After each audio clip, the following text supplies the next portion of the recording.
Hej, velkommen. Jeg besluttede mig at lave sådan en lille introduktion til Jelly Print. Og det er fordi, at det findes rigtig meget Jelly Print videoer derude, men jeg har indtil videre ikke set noget på dansk, og det er sådan noget, som jeg selv er vildt begejstret for, og jeg synes, det er ufattigt sjovt.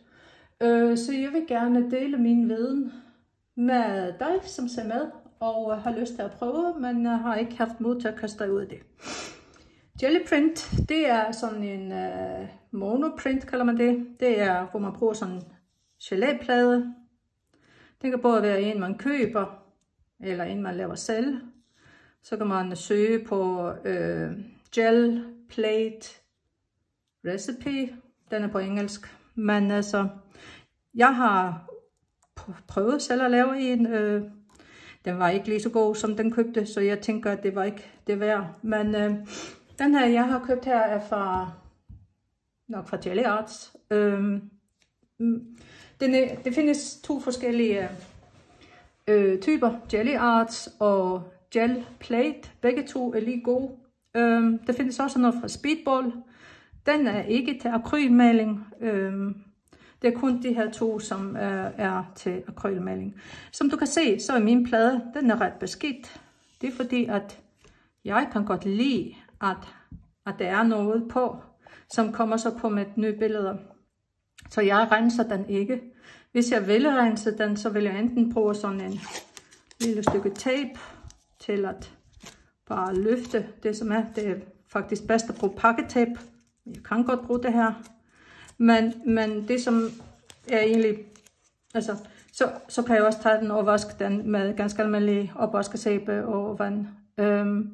Og så er det en god idé indimellem at vaske den og sætte sådan lidt babyoil på, altså mineraloil, som olie, som ikke har nogen duft i. Det kan være en god idé. I starten, når man køber plader, så kan det være sådan lidt residue på, altså undskyld, jeg er ikke dansker, så min dansk er måske ikke 100% perfekt, og jeg taler mærksomt, men det må I leve ved. Og jeg griber indimellem til engelsk ord, når jeg ikke helt husker, hvad det hedder på dansk. Og jeg håber, at det er okay med dig. Videoerne her, at de bliver ikke redigeret, fordi at jeg vil hellere bruge min tid på at lege og lave noget sjovt, end at redigere videos. Nå. Men som jeg siger, når man køber en ny plade, så er den helt vildt glat. Det kan være nogle residues fra produktionen. Så kan det være sådan, at malingen bliver perler lidt op og være lidt irriterende. Og det er bare sådan, det er i starten. Og så skal man bare bruge den. Og jo mere du bruger den, jo bedre bliver den. Når du opbevarer din plade, så skal du fjerne den der acetat, den kommer med, og gemme den i den der emballage, som den er solgt i. Enten med et stykke papir på begge sider, eller bare direkte i selve boksen. Den tager ikke skade af at stå på papiret. Den kan tage skade af at stå med den der folie, som den er fremstillet med. Folien er udelukkende til transport. Når man starter med Jelly Plate, så er det fleste har problemer med, det er at finde ud af, hvor meget maling skal det på. Det er ikke så vigtigt i princippet, hvilken type maling du bruger. Du kan bruge egentlig alle typer akryl. Det er jo klart, hvis der er noget, at du skal lave noget, som skal sælges, så skal du være klar til at bruge noget bedre kvalitet, end det, som er fra for eksempel købt i Søstrene Grene, eller hvad ved jeg. Men maling fra Søstrene Grene kan sagtens også bruges. Den er bare ikke lysægte på den måde, som bedre kvalitet er. Og så er det, at vi bruger maling, akrylmaling. Vi bruger en rulle. Den hedder brayer på engelsk. Jeg foretrækker de ruller, som er sådan lidt blød i det. Man kan trykke dem sammen. Det findes forskellige ruller. Nogle er hårde, mens andre er bløde. Og det er bare forskelligt, hvad folk synes. Altså, det er min præference. Jeg har også de hårde ruller. De er også ganske udmærket. Og som du også kan se, så vasker jeg ikke mine ruller, men jeg piller simpelthen af malingen, når den bliver tyk. Så kan jeg sagtens bare rive den af, og så piller jeg af en lager. Og når jeg har rullet malingen ud, så tørrer jeg bare på papir ved siden af, ja. Nå, nok om det. Jeg bruger rigtig mange ting, jeg kan finde til at lave markering i lave mønster eller markering på min plade. Jeg har for eksempel fået øje på det her pæne cykel, og det er det, vi skal lege lidt med i dag. Jeg kan også godt finde på at bruge Lego-plade eller emballage fra IKEA. Fantastiske mønster. Det er ganske almindelige emballage, som jeg har fundet og gemt. Papir bruger jeg alt, hvad jeg kan få mine hænder på. Altså jeg bruger tepose. Det her er så en type. Det er en anden type, som jeg har hivet i stykker. Jeg kan også godt finde på at tage en brugt tepose og tømme den og tørre den. Jeg kan bruge vandfarvepapir. Den må ikke være for meget struktur på, fordi den kan være svær at overføre til papir. Så kan strukturen kan gøre, at billedet bliver ikke så klart. Jeg bruger mønsterpapir, tyndpapir, silkepapir, japanpapir, rispapir og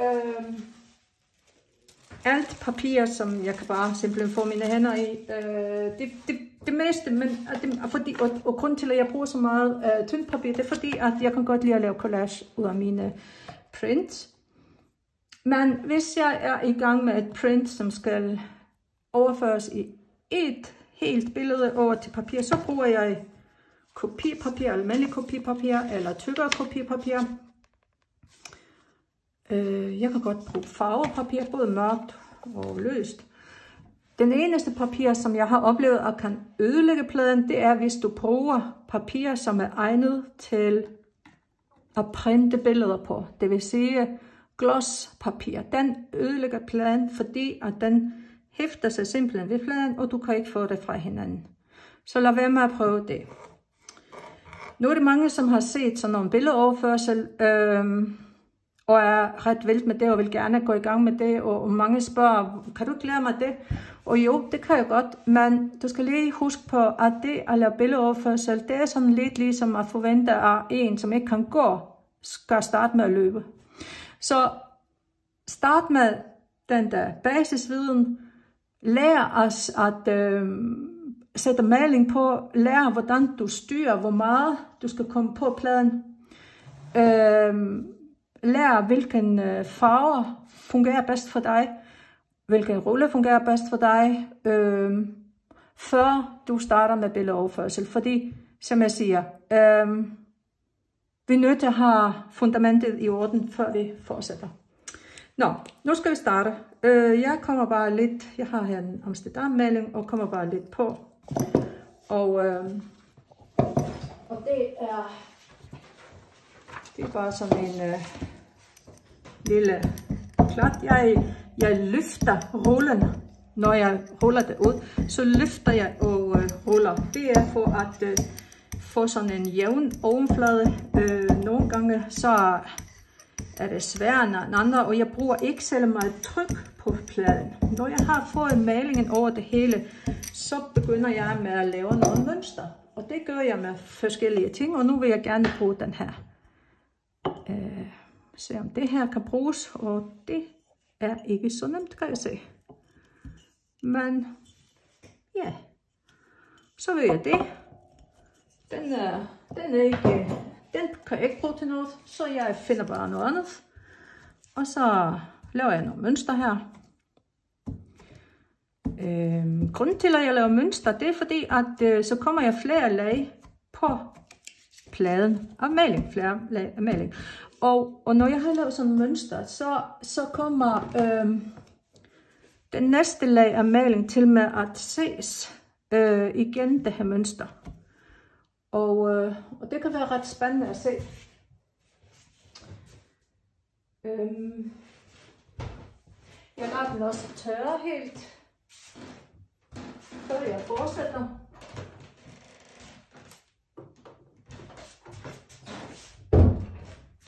Og nu kigger jeg lidt efter noget. Nå, det er lige meget.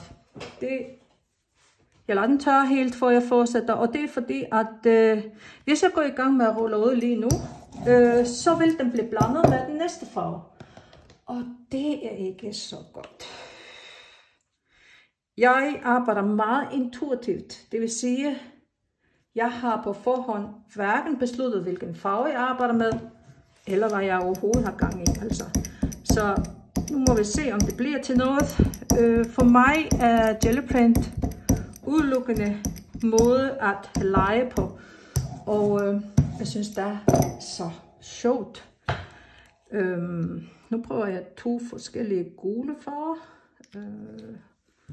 Man kan godt se, at den ene, den kan man ikke se så meget af, men det er okay. Det behøver det ikke. Nu, og igen, så løfter jeg den lidt rullen, og jeg styrer, hvor meget det kommer på, og jeg ruller af, når jeg synes, det er for meget på plan, så kan jeg nemt fjerne det igen med at rulle lidt ud. Og jeg synes, det mangler lidt, kontrast her. Så jeg finder lidt orange. Jeg kan godt lide at arbejde med de her de små Amsterdam-farver, fordi at de små, de er billige, og så kan man finde ud af, om det er en farve, man kan lide. Og så dem, jeg bliver ved med at tømme, dem køber jeg så i større format. De små format er også fantastisk til at tage med på rejse. Fordi at man skal jo ikke nødvendigvis stoppe med at lege sig, selvom man rejser nogle steder. Nu flytter jeg malingen lidt over med mit værdifulde IKEA-værktøj. Her, sådan der. Og igen, så vil jeg lade det tørre, men jeg er jo ikke helt færdig med at lave mønster. Jeg synes, den får sådan en sjov. Det giver sådan noget sjovt, når man tilføjer meget struktur i det. Yeah. Og som jeg siger, det her er alt lavet i real time. Jeg har ikke tænkt mig at redigere noget. Og så I kommer til med at se noget absolut forfærdelige Gelliprints. Fordi at det ikke bliver til noget pænt. Eller I får set nogen virkelig pæne nogen. Og det er jo det med Gelliprint. Altså man ved jo i princippet ikke, hvad det bliver til. Fordi at, ja, det er svært at sige. Man kan sagtens kigge på den anden side, for at se, hvordan det ser ud, men ja, det er svært at sige. Et af det vigtigste er, at du ikke kommer for meget maling på. Og hvis du kommer for meget maling på, så kan du sagtens fjerne den igen med rullen. Men hvis der er for meget maling på, så bliver den sådan ligesom rynket. Det bliver svært at tørre den, og den bliver sådan, den bliver ikke selv pæn, og det kan godt være, at når du putter papiret ned, og sådan noget, det bliver sådan halvt opløst, fordi at malingen ødelægger fiberne i papiret, så er du simpelthen nødt til at vente indtil det hele er tørt, og det kan tage en døgn, før du løfter papiret. Hvis du oplever det, at papiret er ved at opløst. Du kan forestille dig, hvis du drypper vand på papir, hvis du rører den del, som vandet kom på, så ødelægger du papiret. Men hvis du lader det tørre, uden at røre det, så hæfter papiret sig igen. Og så kan du godt bruge papiret, men det kan sagtens være lidt krøllet. Og det samme principper er i, når du sætter maling på tynd papir, eller papir, som ikke er særlig stærkt, ligesom bare kopipapir, at det kan være svært at få den af. Og så er det med at lade den tørre, sådan at den ikke flytter sig, selvom jeg kommer en anden farve på. Man kan godt fremskynde hastigheden af den tørring, med en føntørrer, men pas på, at den ikke er for tør, nej, ikke for varm, fordi pladen kan tage skade, hvis det er, at du bruger for meget varme.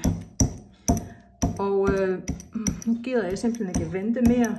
Den ene del var lidt tør, men ikke helt. Og det kan jeg se med, at den har løftet sig lidt her. Ja, det er bare sådan, det er. Og så er jeg nødt til at vente og vente og vente. Og jeg kan se, om jeg kan finde på noget hvidmaling, fordi det kunne være lidt sjovt med nogle hvid, men det er der ikke her. Nå.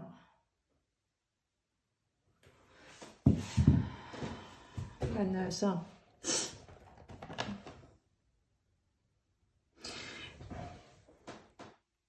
gelplate kan man også kalde for monoprint, fordi at det er et enkelt print, du laver af hver. Du får et enkelt print af hver omgang. Nogle gange kan man få det, som kaldes for skyggeprint. Det kan være ret fedt, især hvis man er i gang med nogle planter, eller ja, hvad ved jeg. Så kan man lave sådan en shadow print.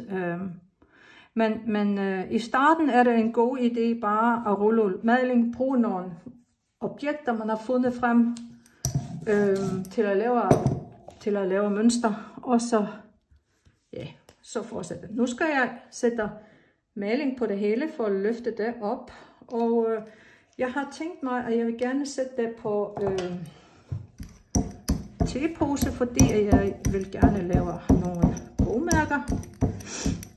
Jeg synes, det er sjovt. Den der teposepapir, den er lidt anderledes. Men jeg kan se, det er meget gennemsigtigt. Og det betyder, at jeg har kommet for lidt maling på.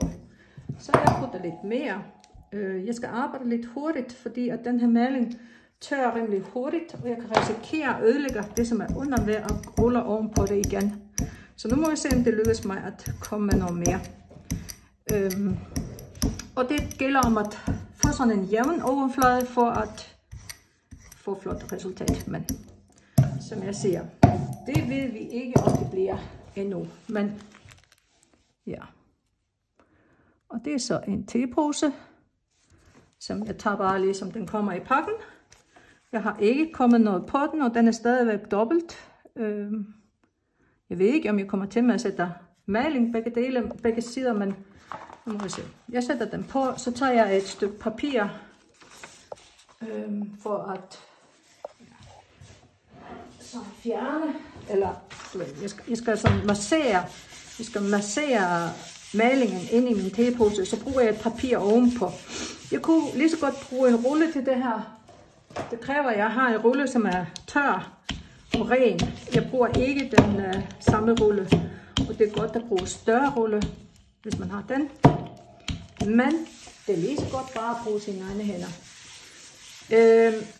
Jeg kan mærke, og det er sådan, det er noget, man lærer af erfaring.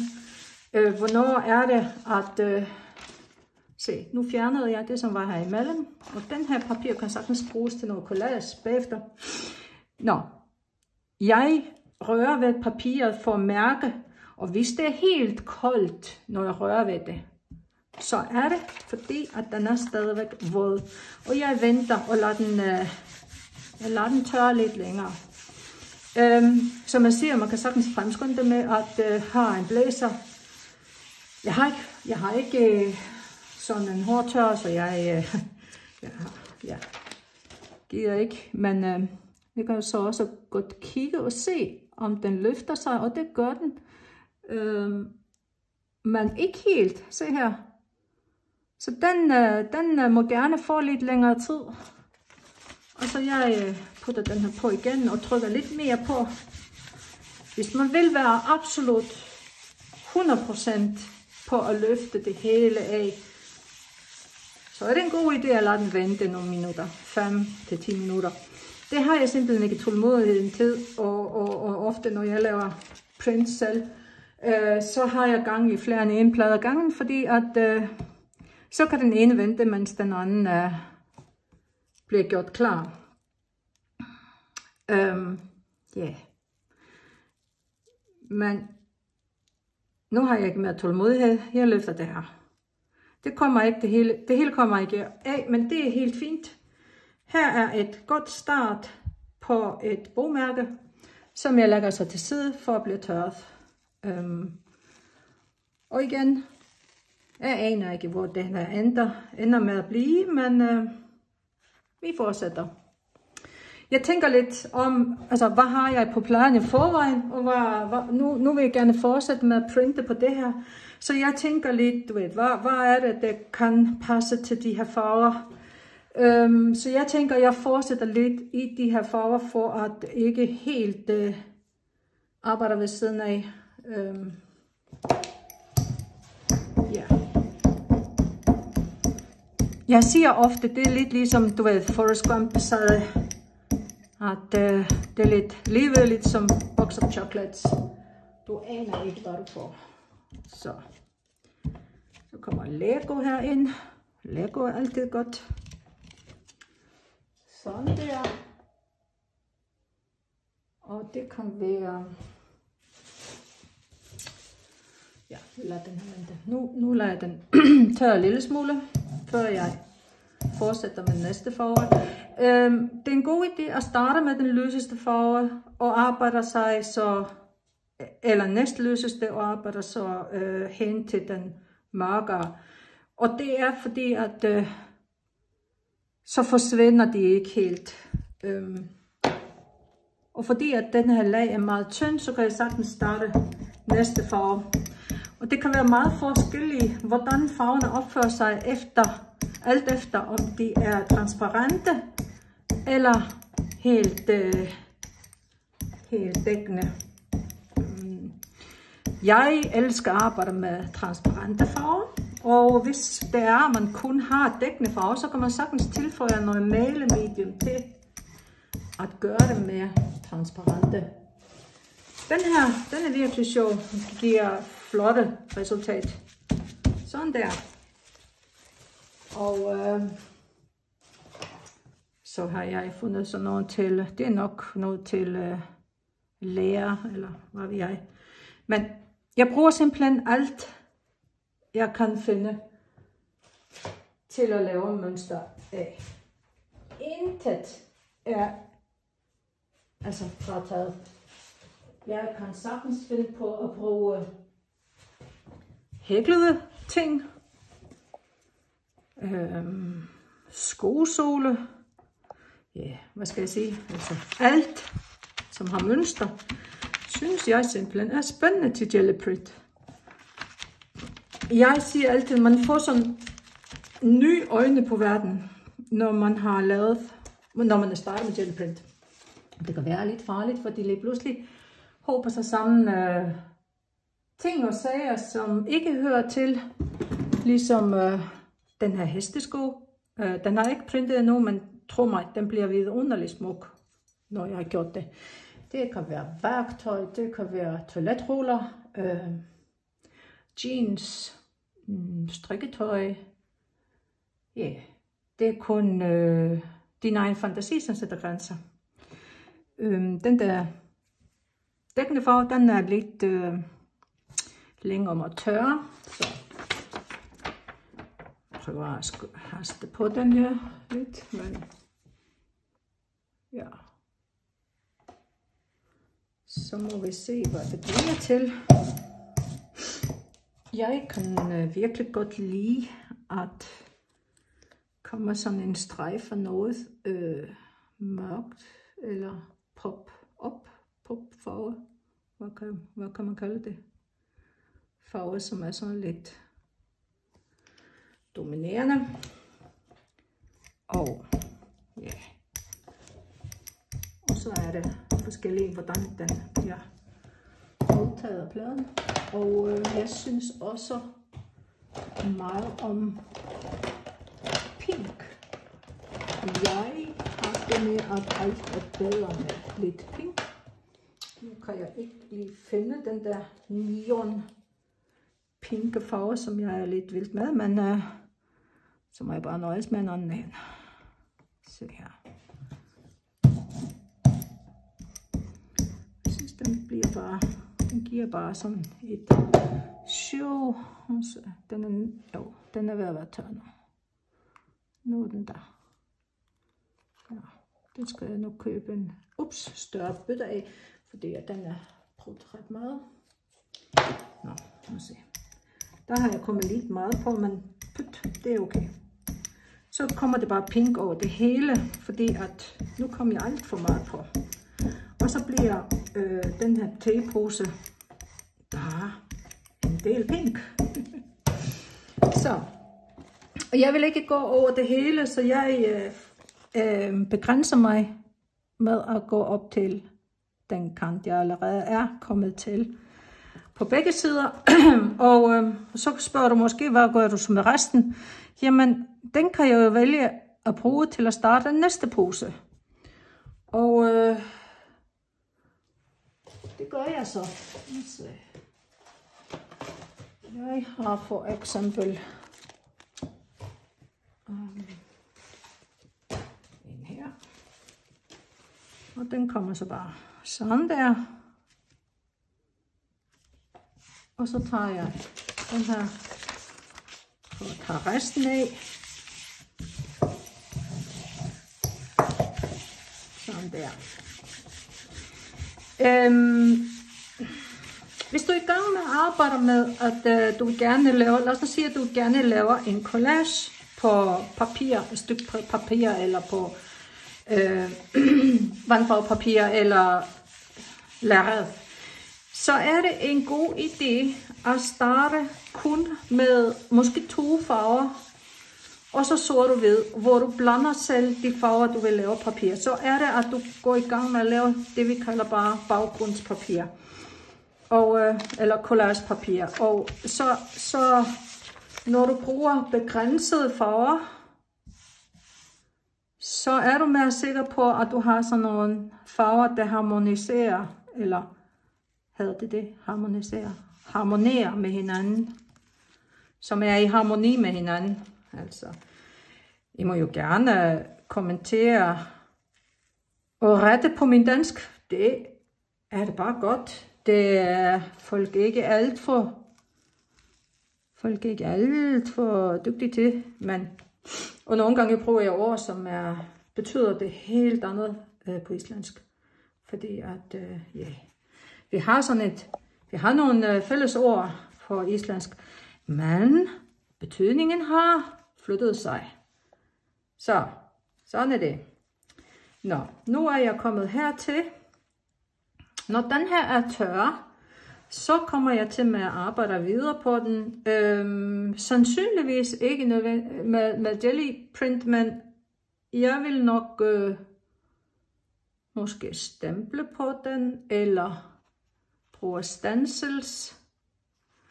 Og så vil jeg nok også gøre noget på bagsiden. Fordi at når man har maling på begge sider, så bliver den stærkere. Og så spørger du helt sikkert, jamen kan man overhovedet bruge det her til et bogmærke? Sagtens. Det er jo ingen, som siger, at bogmærke skal være noget stift noget. Det kan sagtens være noget blødt noget, og det er, hvad det er. Altså, nogen bruger servietter som bogmærker, pengesedler, eller et syet ting. Ja. Så, det var det for i dag. Du må rigtig gerne kommentere på min video, fordi at hvis det her er noget, du synes om, så kommer jeg nok til at lave flere. Jeg elsker at vise andre, hvordan man laver jelly prints. Og jeg har faktisk tænkt, om det var markedet til en som mig, men fordi at det er, jeg har fundet ud af, at det er en del, som er interesseret i det her, men synes ikke, at de kan følge med på engelsk godt nok. Og så tænkte jeg, må ikke de kan følges med på en dansk med accent i stedet for. Så, men hvis der er noget, du synes om, gerne del min video, og del min nye kanal. Det er nok den første video, jeg sætter på. Og gerne skrive et kommentar om, hvad du synes, og hvad gerne også, hvis det er, at du synes, at noget skal være bedre, så må du meget gerne også sige det. Tusind tak. Hej hej.